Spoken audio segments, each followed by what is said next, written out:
diré si tú no estás, si tu amor allí no está? Levantaré mis ojos a los montes, ¿de dónde vendrá mi socorro? Mi socorro viene del Señor, que hizo los cielos y la tierra. No permitirá que tu pie resbale, no se adormecerá el que te guarda. He aquí, no se adormecerá ni dormirá el que guarda a Israel. El Señor es tu guardador, el Señor es tu sombra a tu mano derecha. El sol no te herirá de día, ni la luna de noche. El Señor te protegerá de todo mal, Él guardará tu alma. El Señor guardará tu salida y tu entrada desde ahora y para siempre. Hola hermanos y hermanas, en este maravilloso día queremos compartir con ustedes una palabra de Dios, a propósito de todo lo que estamos viviendo hoy en día a nivel mundial. Sabemos que no podemos tener miedo porque tenemos el respaldo del Señor y porque somos hijos de Dios. Los dejo a continuación con este hermoso mensaje con el pastor Samuel Márquez. Que Dios los bendiga. Vamos a orar, hermanos, para compartir una palabra, de modo que Dios nos pueda hablar. Señor, te damos gracias porque tú eres bueno, gracias por cada hermano en su casa. Rogamos que tu palabra pueda impactar, pueda animar, edificar y consolar. Dios mío, glorifícate para que cada palabra sea guiada por tu Espíritu. En el nombre de Jesús. Amén. Bueno, hermanos, estamos en tiempos complicados, pero quiero compartirles una palabra que está en Hebreos, capítulo 13, versículo 8. Dice, Jesucristo es el mismo ayer, hoy y por los siglos. Entonces, voy a compartir ya un poquito más acerca de esa palabra, pero quiero hacerles recordar que en el Antiguo Testamento Dios se presentaba como el Dios de Abraham, Dios de Isaac, Dios de Jacob. El sentido es que el mismo que estuvo con nuestros padres o abuelos es el mismo que estuvo, que está y estará con nosotros en el futuro. Si estuvo con David, si estuvo con Daniel, Ezequiel, Jeremías, con el apóstol Pablo, Pedro, Juan, así también estará con nosotros. Así como estuvo con los personajes de la Escritura, así también está con nosotros. Él es el mismo, de ayer, hoy y por los siglos. Siempre ha estado con su pueblo y siempre lo estará. Su pueblo sobrevivió a Faraón, soportó el exilio, los años de silencio, sufrió la diáspora en el Nuevo Testamento, pasó el oscurantismo, otra vez perseguido por la Inquisición, sobrevivió a Hitler, perseguido en China, en otros países por el fundamentalismo musulmán. Pero la iglesia sigue en pie porque está sustentada por el mismo Jesucristo. Si vamos a la palabra en Mateo, capítulo 16, versículo 18, cuando está hablando a Pedro, dice, y sobre esta roca edificaré mi iglesia, y las puertas del Hades no prevalecerán contra ella. O sea, es Jesucristo mismo que está diciendo, yo edificaré mi iglesia. Entonces podemos ver un ejemplo bíblico muy conocido, como cuando estuvo en la barca. Jesús está en la barca durmiendo en medio de la tempestad, y los discípulos le amonestan diciendo, Maestro, ¿no tienes cuidado que perecemos? Pero Jesús tenía calma y les transmitió su calma. También los reprendió por su temor y falta de fe. Aquí podemos ver cómo el temor o el miedo nos paraliza. La tempestad está afectando tanto a los discípulos como al Señor. Pero vemos la conducta tan distinta de Jesús. Hay una versión que dice que estaba con una almohada durmiendo en el cabezal del barco. Jesús estaba tranquilamente durmiendo, la tempestad afectaba a todos por igual, con la diferencia que sobre todo sus discípulos tenían pánico. Y vemos que incluso lo reprende, le dice, Señor, no te da miedo que perecemos, dice una de las versiones. Pero conociendo la versión bíblica, Jesús hizo calmar la tempestad, dio una palabra al viento, a las olas, que se calmaran, y todo quedó tan quieto que los discípulos dijeron: ¿quién es este que aún manda el viento y el mar y las olas le obedecen?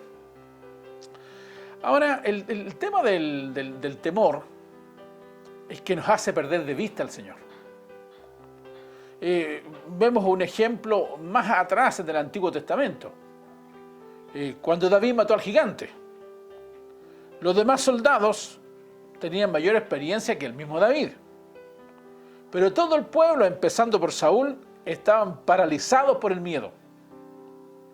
La gran diferencia con este muchacho, al cual el gigante también menosprecia, es que no tuvo temor. ¿Por qué? Porque vivía en la presencia de Dios. Por lo tanto, conocía el poder de Dios. Él habla de experiencias con osos, con leones. Había aprendido a vencer, pero no con su fuerza, sino con la fuerza de Dios. Volviendo al ejemplo de Jesús, Jesús estaba en la barca. Jesús no se ha ido, pero los discípulos estaban llenos de temor. Así también nosotros muchas veces tenemos la vista puesta en la tempestad, en las dificultades, sean económicas, sean por alguna enfermedad de tipo social. Ya hemos vivido bastantes cosas en este tiempo, como las manifestaciones y ahora el coronavirus. Los discípulos estaban asustados con el rugido del mar y con el furor de las olas. Pero el Señor nuestro, hermanos míos, no se ha dormido. El Salmo 121 dice que Jehová no se dormirá, no se adormecerá el que guarda Israel. Hermanos, Él no se fatiga ni se cansa. El secreto está en esperar en el Señor, en confiar en Dios, pase lo que pase. Nuestra humanidad nos traiciona, nos hace perder el foco, pero Dios puede obrar aún en las circunstancias más difíciles. Todo esto que está pasando debe llevarnos a una mayor dimensión espiritual. Nos debe avergonzar que cuando el mundo nos demanda respuestas, estemos atemorizados igual que ellos. Jesús nos dijo que nosotros somos sal de la tierra, que somos la luz del mundo. Pero ahora, ¿cómo tener fortaleza cuando el mundo está aterrorizado?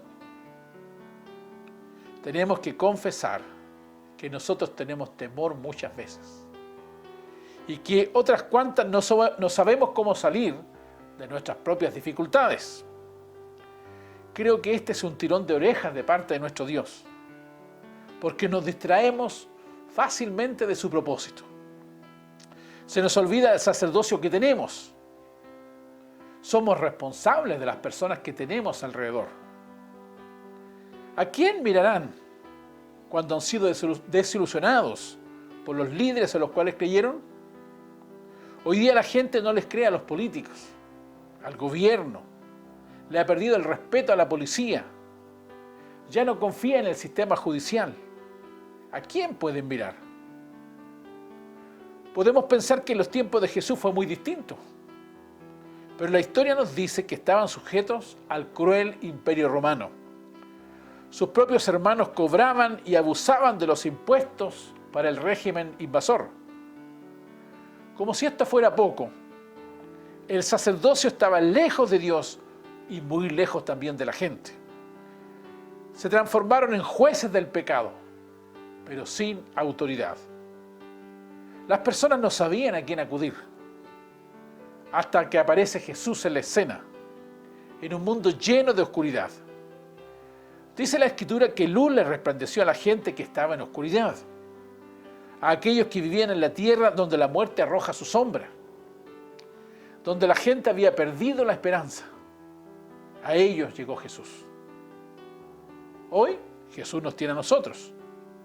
Tenemos un sacerdocio que cumplir, pero para brillar debemos dejar toda distracción, arrepentirnos de estar viviendo para nosotros, reconociendo que no hemos cumplido el papel para el cual hemos sido llamados, que hemos escondido nuestra luz. Dios no nos ha desechado, pero espera que recuperemos la oración, la dedicación el ponerle a Él primero, antes que todas las cosas. Que sea Dios quien haga vibrar nuestro corazón, que sea de verdad nuestro primer amor. Afuera hay un mundo necesitado, que ya no quiere escuchar solo palabras sin respaldo. Pero a pesar de la incredulidad presente, reinante, de la manifestación tan grande de pecado, hay también una tremenda necesidad interior en las personas, que no se llena con nada más que Dios. Necesitamos dejar toda distracción. Que el temor por lo que está pasando no nos paralice. Aun cuando estamos encerrados en nuestras casas, la tentación más grande es dejarnos llevar por la entretención. La exagerada utilización de los medios electrónicos. Necesitamos soltar un tiempo, cada día el celular, el notebook, la tablet, la televisión. Apartarnos momentos de valor, de calidad, estar delante de Dios. Él no nos ha desechado. Todavía espera que cumplamos con nuestro papel, pero debemos retornar a la comunión con Él, como al principio. Necesitamos llenarnos de su paz, de confianza, de luz en nuestros corazones, para así poder transmitírselas a otros. Solo estando delante de Dios, sometiendo a Dios nuestro rebelde corazón, podemos escuchar su voz. Recibir palabra para aquellos que no quieren escuchar, que incluso pueden ser opositores, pero la oración vence. Con ayuno y oración no hay oposición, no hay demonio que resista. Los milagros de Dios no se han terminado. Nuestro Dios no se fatiga con cansancio. Debemos revisarnos, volver a la oración, a escudriñar su palabra, a esperar delante de Él, dejar que su soplo nos toque. Entonces tendremos nuevas fuerzas, entonces seremos escuchados, porque Dios mismo nos da las palabras justas para las personas necesitadas cuando oímos su voz. El desafío está puesto delante de nosotros. O dejamos que nuestro corazón se siga enfriando, o hacemos la tarea de Dios, apegados a Él. Si lo hacemos así, palparemos el gozo que Dios siempre nos da cuando hacemos su voluntad. Que el Señor nos bendiga a cada uno.